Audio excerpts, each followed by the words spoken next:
हम लोगों ने पिछली क्लास में बात की थी राष्ट्रपति उपराष्ट्रपति की।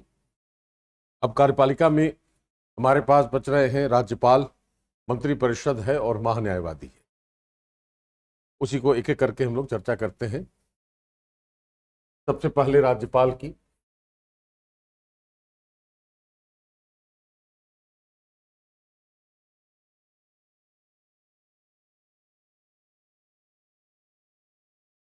इसमें हमें सबसे पहले समझना है इसकी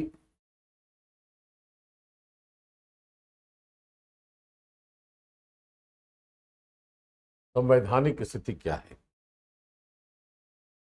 जैसे भारत का जो राजनीतिक ढांचा है उसको अगर हम ऐसे देखें,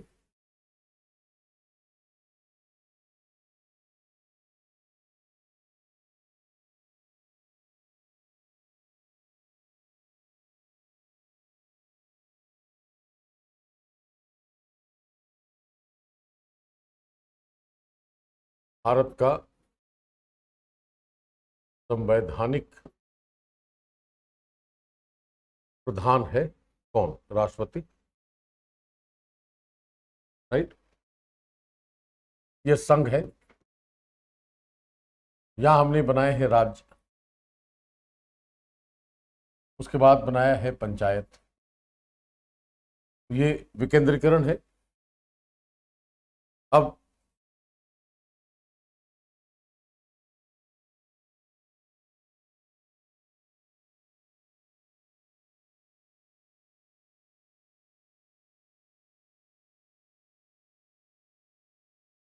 राष्ट्रपति के प्रतिनिधि के रूप में राज्यपाल है, राइट।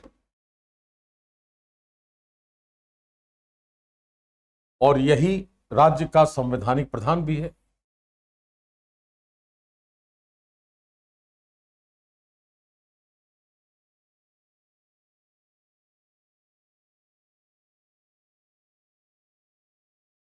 दोनों जगहों पर क्या है, यहां भी मंत्रिपरिषद है, यहां भी मंत्रिपरिषद है।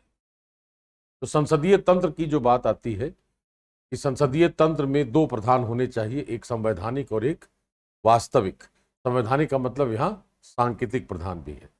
तो जब राष्ट्रपति संवैधानिक या सांकेतिक प्रधान है तो मंत्रिपरिषद यहां की वास्तविक प्रधान होगी। ठीक उसी तरह राज्य के स्तर पर भी अगर हमने संसदीय तंत्र अपनाया है तो संवैधानिक या सांकेतिक प्रधान के रूप में राज्यपाल है और वास्तविक प्रधान के रूप में मंत्रिपरिषद होगी।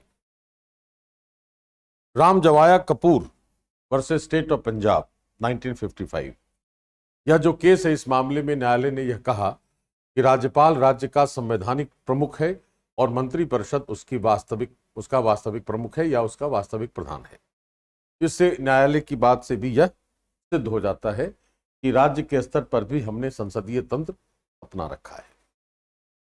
क्योंकि राष्ट्रपति का प्रतिनिधि है वह, तो बहुत स्वाभाविक है कि जब तक राष्ट्रपति चाहेगा तब तक ही यह कार्य कर सकता है प्रतिनिधि होने के कारण। इसका मतलब है कि राष्ट्रपति के प्रसाद पर्यंत कार्य करने वाला प्रावधान है राज्यपाल के लिए। दूसरे शब्दों में हम यह भी कह सकते हैं कि राज्यपाल का कार्यकाल सुरक्षित नहीं है। 5 वर्षीय कार्यकाल लिखा गया है, लेकिन वह कार्यकाल इसलिए है 5 वर्ष का कि राष्ट्रपति का कार्यकाल 5 वर्ष का है। लेकिन वास्तविक अर्थों में उसका कार्यकाल सुरक्षित इसलिए नहीं है कि वह राष्ट्रपति के प्रतिनिधि के तौर पर कार्य करता है राज्य में, इस कारण वह प्रसाद पर्यंत कार्य करता है।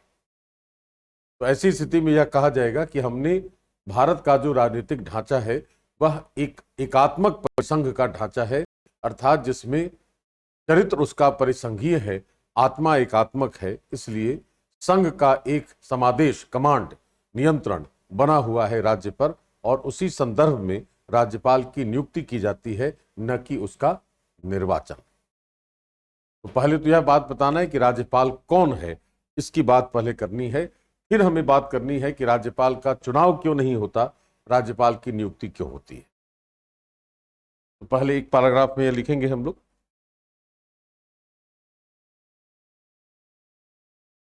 राज्यपाल की संवैधानिक स्थिति पर बात कर रहे हैं या लिख रहे हैं हम लोग उसको, कि भारत के राज्यों का संघ होने के कारण भारत के राज्यों का संघ होने के कारण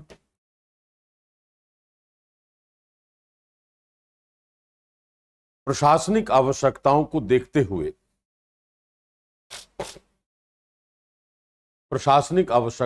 देखते हुए राज्यों का गठन किया गया है। प्रशासनिक आवश्यकताओं को देखते हुए राज्यों का गठन किया गया है।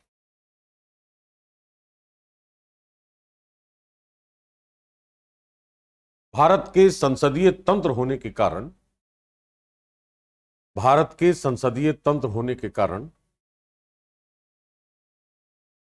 दो प्रधान विद्यमान हैं।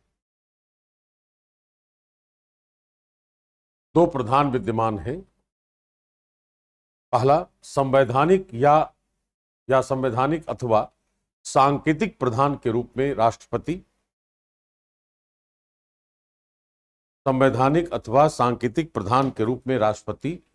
और दूसरा है वास्तविक प्रधान के रूप में मंत्रिपरिषद।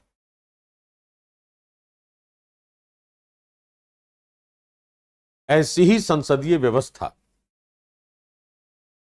राज्यों के स्तर पर भी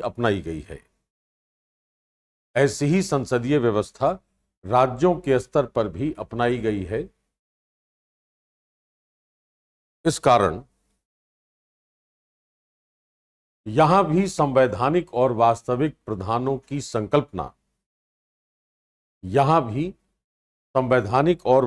प्रधानों की संकल्पना प्रचलित है।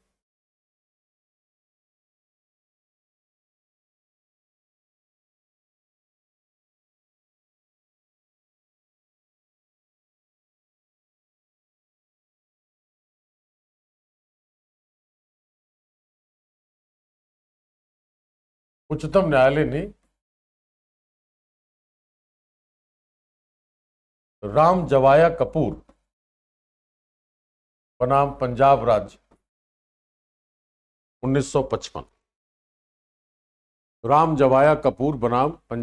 1955 मामले में यह कहा है कि राज्यपाल राज्य का संवैधानिक प्रधान है, जबकि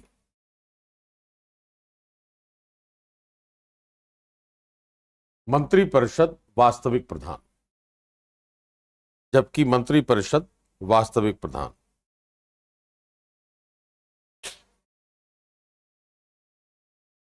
पारा करके भारत के एकात्मक या संसदीय परिसंघ होने के कारण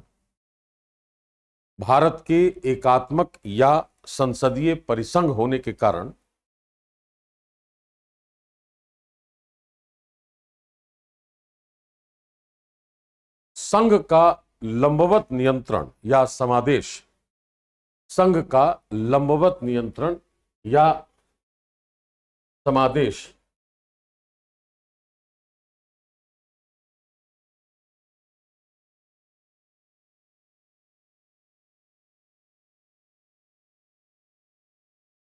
कमांड राज्यों पर बना हुआ है।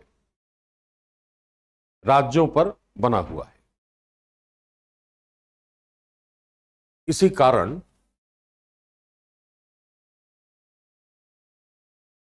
राज्य के संवैधानिक प्रधान के रूप में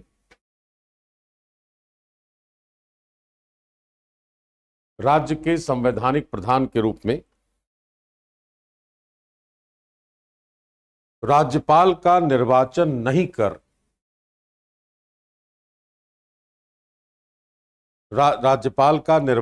नहीं कर उसकी नियुक्ति की जाती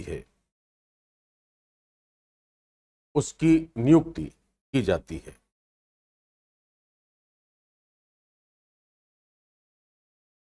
इसी कारण राज्यपाल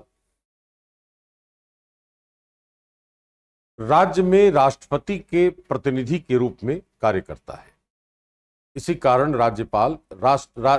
राज्य में राष्ट्रपति के प्रतिनिधि के रूप में कार्य करता है।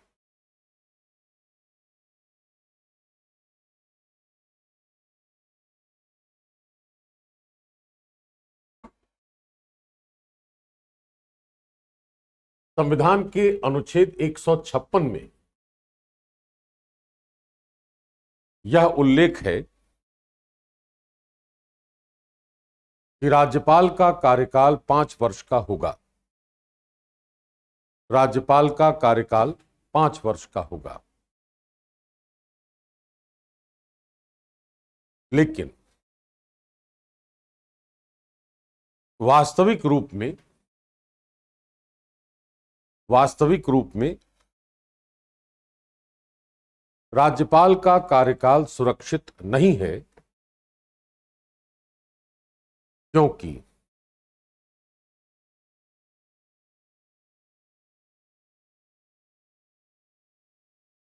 वह राष्ट्रपति के प्रसाद पर्यंत कार्य करता है।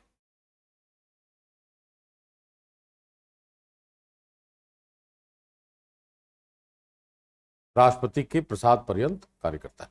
ठीक है। अब कई बार ऐसा देख सकते हैं कि चूंकि संघ में सत्तारूढ़ दल जो है वह राष्ट्रपति को परामर्श दे राज्यपाल को पद से हटाने का, अपनी राजनीतिक विचारधारा के में परिवर्तन के कारण या अंतर के कारण, तो कई बार ऐसा देखा गया कि राज्यपाल को पद से हटाना या हटाने वाला जो कार्य है वह वस्तुतः सत्तारूढ़ दल द्वारा इस शक्ति का या इस सिद्धांत का दुरुपयोग है। इसलिए उच्चतम न्यायालय ने उसमें हस्तक्षेप करते हुए यह कहा कि राज्यपाल चूंकि संवैधानिक प्रधान है राज्य का, इसलिए वह संविधान और विधि के परिरक्षण, संरक्षण और प्रतिरक्षण की शपथ लेता है। ऐसी स्थिति में जैसे हम राष्ट्रपति को संविधान के उल्लंघन के आधार पर पद से हटाते हैं महाभियोग से, यहां भले महाभियोग नहीं हो, लेकिन जब तक राज्यपाल संविधान का उल्लंघन नहीं करता उसे पद से नहीं हटाया जाना चाहिए। और केवल संघ और राज्य में शासन करने वाले राजनीतिक दल या संघ के राजनीतिक दल सत्तारूढ़ और राज्यपाल की राजनीतिक विचारधारा में भिन्नता के आधार पर केवल हम राज्यपाल को पद से नहीं हटा सकते, और यह हमारे संविधान के मूल दर्शन का उल्लंघन होगा। राइट।